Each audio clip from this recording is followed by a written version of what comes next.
Kembali lagi di Cerita Cinta Channel. Jangan lupa like, comment, and subscribe ya. Terima kasih.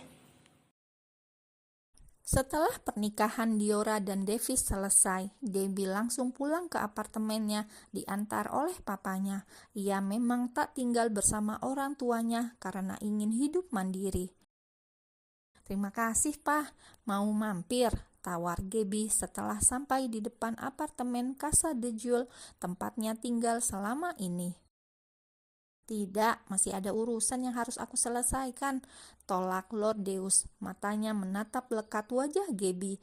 Ia melihat raut wajah putrinya berbeda dari biasanya, sebab putrinya hanya memiliki dua ekspresi yang selalu diperlihatkan, wajah galak dan penuh emosi. "Kenapa wajahmu seperti itu? Tak biasanya kau seperti ini," tanyanya. Gaby tergelak dengan pertanyaan papanya. Ia tak menyangka jika papanya akan mengamati dirinya.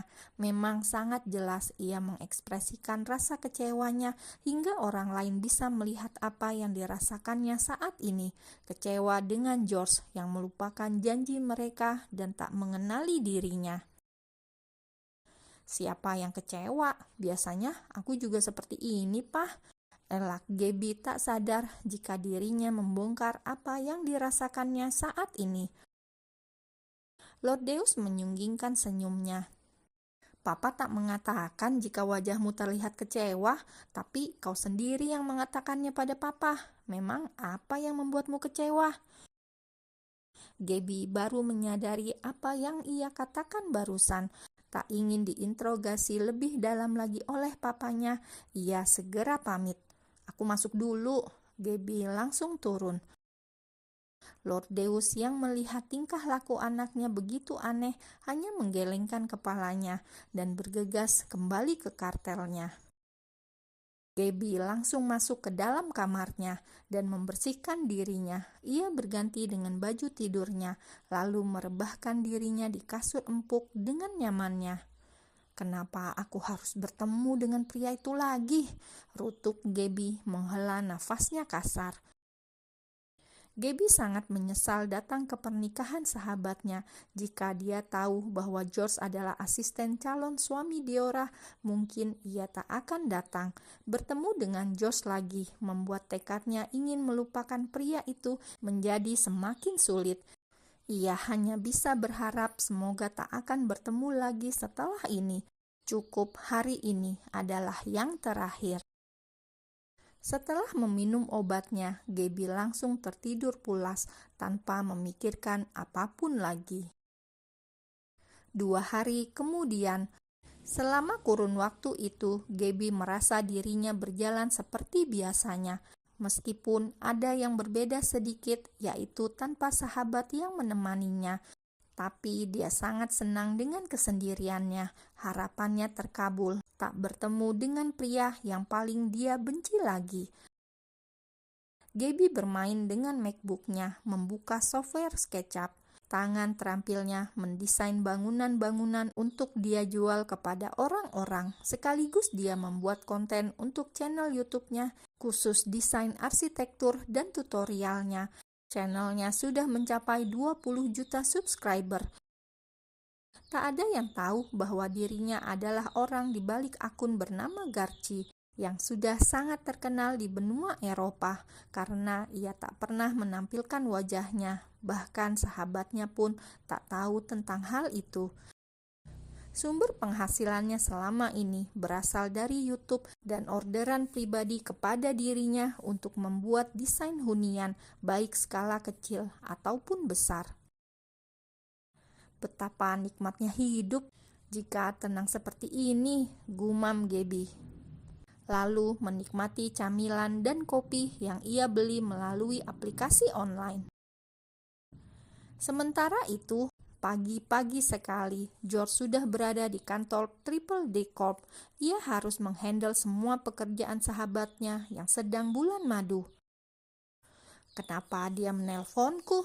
gumam George saat melihat ada panggilan telepon masuk dan menampilkan nama Davis di layarnya. Ia langsung mengangkatnya. "Ada apa?" tanyanya ketus. Cepat kemari, bawa psikiater terbaik dan Gabby, sahabat istriku. Titah Davis tak ingin ada penolakan. Kenapa aku harus membawa wanita galak itu juga? George menghembuskan nafasnya malas. Ia tak ingin berurusan dengan wanita itu lagi. Entah mengapa, keberanian Gabby membuatnya terusik. Ia takut akan menodai pendiriannya yang tak lagi ingin dekat dengan wanita manapun lagi, kecuali gadis kecilnya. Tak perlu banyak bertanya, lakukan saja apa yang aku perintahkan. Desak Davis tak ingin sahabatnya banyak bicara agar cepat sampai di Bali, tempatnya berbulan madu. Ia langsung mematikan teleponnya sepihak tanpa menceritakan kondisi istrinya yang tak sadarkan diri akibat fobia yang dimiliki. Membuat George sangat kesal dengan sahabatnya itu karena tak memberikan penjelasan yang detail dengannya. Jika bukan sahabatku, sudah kutinggalkan kau sejak dulu, gerutu George. Meskipun kesal, namun rasa sayang George dengan sahabat jauh lebih besar.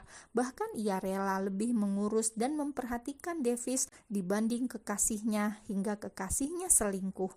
Namun dia tak pernah menyalahkan Davis. Sebab dari kejadian itu, ia dapat menilai bahwa wanitanya bukanlah pasangan yang baik.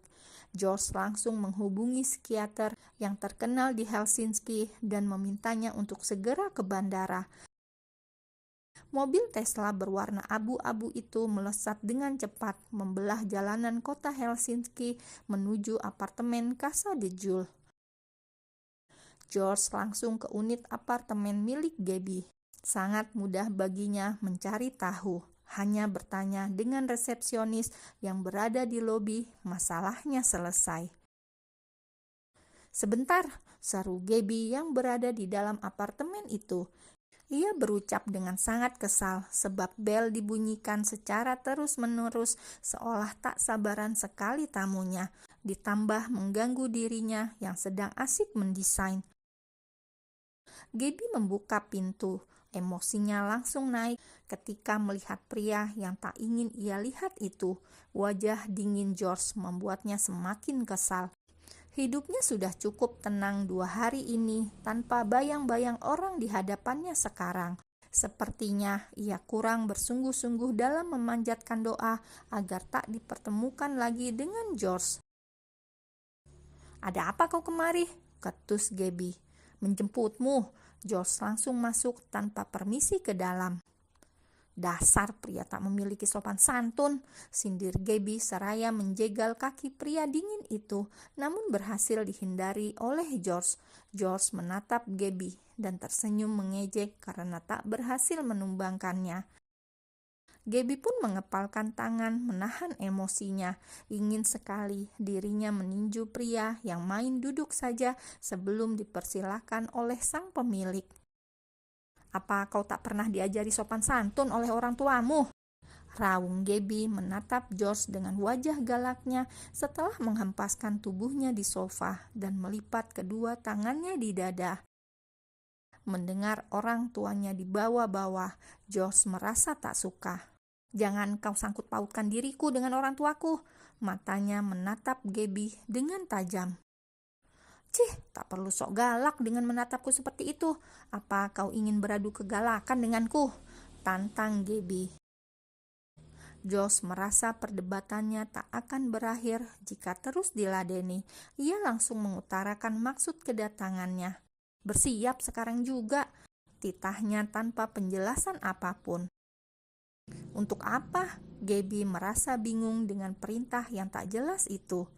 "Banyak bertanya akan membuat umurmu lebih pendek," ancam George menatap tajam wanita cantik di hadapannya.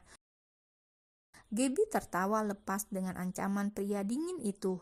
"Kau lupa aku anak siapa?" Senyum mengejek kini terbit di sudut bibir Gabby. George melupakan fakta bahwa Gabby Gabriela adalah putri dari Lord Deus Gabriel Nostra atau biasa dipanggil Lord di dunia bawah, bos Cosa Nostra, mafia terkuat di Eropa. "Memangnya aku peduli?" tampik George tak mau terlihat lemah di hadapan wanita. "Oh, mau kuadukan pada papaku jika kau mengancamku?" Dasar tukang mengadu. Tak ingin berdebat terlalu lama sebab tak akan ada habisnya berdebat dengan wanita arogan, galak, dan suka berkata ketus itu. George langsung membuka jas yang ia pakai. Ia mendekati Gabby dan mengikat wanita itu dengan jasnya. "Pria gila, apa yang kau lakukan?" Gabby memberontak. Ia menggoyang-goyangkan tubuhnya agar ikatan yang melilit pada dirinya mengendur. Namun Josh mengikat dengan simpul mati yang kuat, sehingga sangat sulit terlepas. "Kau terlalu berisik," Josh berucap dengan nada dan wajah dinginnya. Lalu ia menutup mulut Gabby dengan sapu tangannya.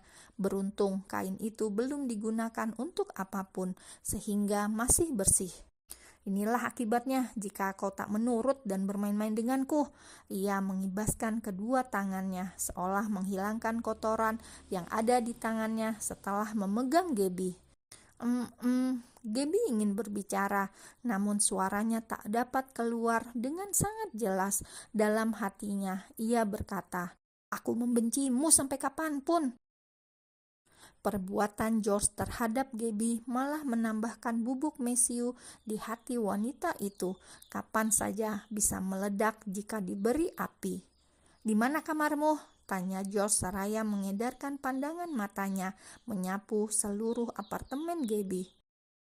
Gabby hanya mendelik sebagai jawaban.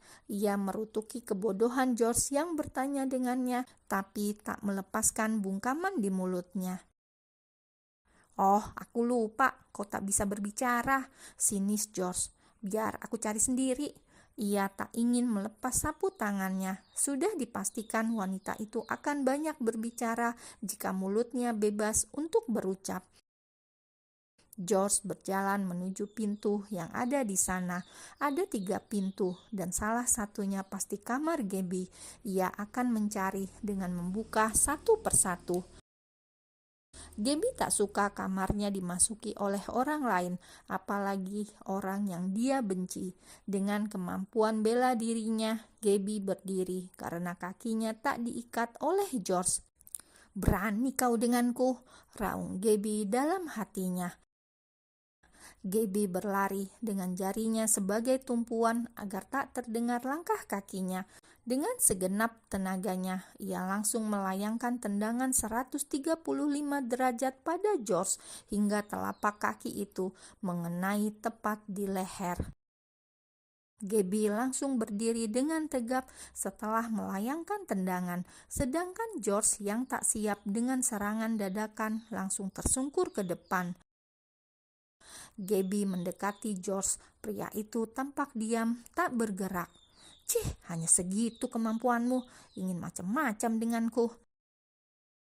Kaki Gabby menendang pelan tubuh George. Ia ingin membangunkan pria itu dengan cara yang tak sopan. Jika tangannya bisa bergerak, pasti dia tak akan menggunakan kaki. "Hap!" George langsung menangkap kaki Gabby yang digunakan untuk menendang. Ia sedikit menarik kaki itu. Bruk! Tubuh Gabby langsung jatuh tersungkur ke belakang. Ia merasakan sakit di bagian pantatnya yang jatuh menyentuh lantai terlebih dahulu. "Ingin beradu kekuatan rupanya," decak George. Ia langsung mengunci kaki Gabby dengan kakinya sehingga wanita itu tak dapat bergerak lagi. Gabby terus melawan, ingin melepaskan kakinya, namun George lebih kuat dari dirinya. George membuka kemejanya dan dia ikatkan pada kaki Gabby agar tak menyerangnya lagi. "Aku tak ingin bertarung denganmu saat ini." Ia langsung menggendong Gabby dan meletakkan di sofa. Kini George hanya menggunakan celana saja. Perutnya ia biarkan terekspos. Tubuhnya begitu atletis. Dengan six-pack pada perutnya menambah kesempurnaan makhluk ciptaan Tuhan itu. Gabby yang melihat pemandangan di depan matanya menelan salivannya. Tenggorokannya tiba-tiba terasa kering kerontang. Ia juga wanita normal, jadi wajar jika mengagumi tubuh yang sangat menawan itu.